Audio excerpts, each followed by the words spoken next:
Hi, నేను doctor Rajani, gynaecologist. ప్రెగ్నెన్సీలో folic acid ఎప్పటి నుంచి తీసుకోవాలి అండ్ ఎప్పటి వరకు తీసుకోవాలి? ఫోలిక్ యాసిడ్ ఐడియల్గా అయితే ప్రెగ్నెన్సీ ప్లాన్ చేసే 3 months బిఫోర్ నుంచి అండ్ 12 weeks వరకు, అంటే end of the 3rd month వరకు తీసుకోవాలి. దీనిని peri conceptional folic acid prophylaxis అంటాము.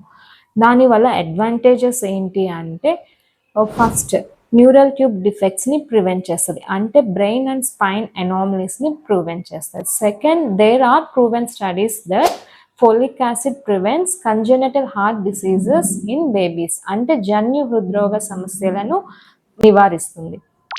ఇంకో అడ్వాంటేజ్ ఏంటంటే folic acid also prevents preterm labour, అంటే నెలలు నిండకుండానే డెలివరీ అయ్యే ఛాన్స్ని తగ్గిస్తుంది. సో ఫోలిక్ యాసిడ్ తీసుకోవడం వల్ల ఇన్ని అడ్వాంటేజెస్ ఉంటాయి.